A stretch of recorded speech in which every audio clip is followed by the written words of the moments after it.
Salut la famille, j'espère que vous allez bien.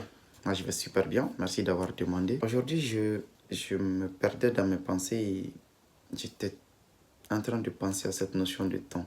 À tous 24 heures, moi je ne comprends pas que avec ces 24 heures, grâce à ces 24 heures, en utilisant ces 24 heures, certains s'épanouissent dans leur vie, certains vont à bout de leurs aspirations et d'autres se plaignent, d'autres sont en dépression, d'autres se morfondent, d'autres se ridiculisent, d'autres ne font que s'amuser, d'autres ne font que perdre ce temps, d'autres disent très loin, plus loin, il faut que je tue le temps.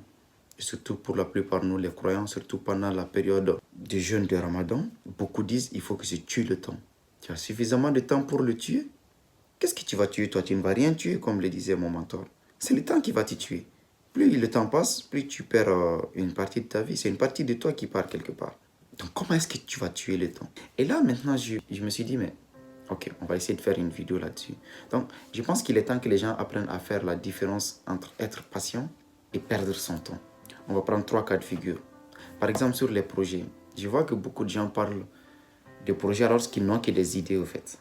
Ce n'est même pas des objectifs. À plus forte raison des projets. Ils ont juste des idées et ils se disent ouais, je vais prendre le temps de faire ceci, de faire cela. Ils ne commencent jamais. Ils trouvent toujours une excuse pour procrastiner, pour remettre à après. Ils n'agissent jamais. Donc fais attention. Est-ce que tu es en train d'attendre?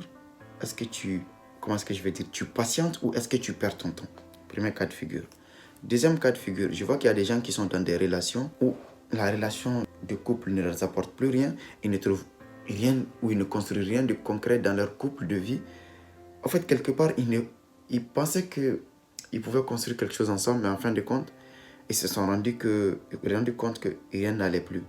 Mon frère, ma soeur, est-ce que tu vas être sincère, lucide avec toi-même et accepter que j'ai essayé, ça n'a pas marché, te retirer et aller voir ailleurs, ou tu vas rester là, te leurrer pour te dire, je vais patienter. Patienter pourquoi?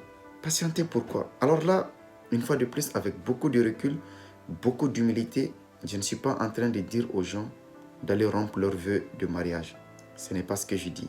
Essayez de méditer ce que je dis, essayez de comprendre le sens profond de ce que j'évoque ici. Je dis que dans la vie, on fait souvent des choix qu'on pense être bien pour nous, mais par la suite, par la réalité des choses, on sent que ce n'est pas vraiment ce qui nous convient. C'est en ce sens que je demande d'avoir cette humilité, d'avoir cette sincérité de se dire « j'ai essayé, ça n'a pas marché, ce n'est pas pour moi, je vais voir ailleurs ». Troisième et dernier cas de figure, tu es dans un cadre professionnel, tu es dans une telle entreprise de renommée ou pas du tout, peu importe. Tu pensais que pour ton développement de carrière, pour ton développement professionnel, c'est la boîte qu'il te fallait. Mais tu es venu, l'ambiance ne te va pas. Ou peut-être c'est toi-même qui ne convient pas à l'entreprise. Au lieu de rester là et, vous m'excusez l'expression, d'emmerder tout le monde ou de se faire emmerder jusqu'à aller en dépression. Parce que oui, certains vont en dépression tout simplement parce que leur cadre professionnel est tellement stressant, il y a tellement de pression que certains ne tiennent plus. Certains ne tiennent plus. Donc, jusqu'à quand, pour quelques milliers d'euros ou de francs CFA, tu vas perdre ton âme? Tout simplement parce que tu veux jouer un rôle. Tout simplement parce que tu veux occuper un poste. Donc, c'est là où je veux en venir, que ce soit dans un projet personnel, que ce soit en amour ou en relation de couple, ou que ce soit dans un cadre professionnel.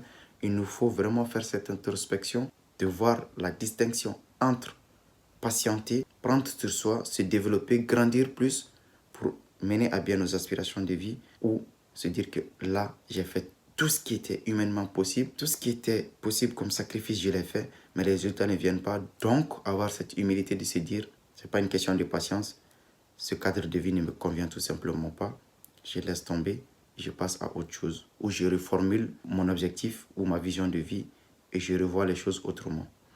Donc, grosso modo, c'est ce que j'avais à dire. Je ne voulais pas que la vidéo soit très longue.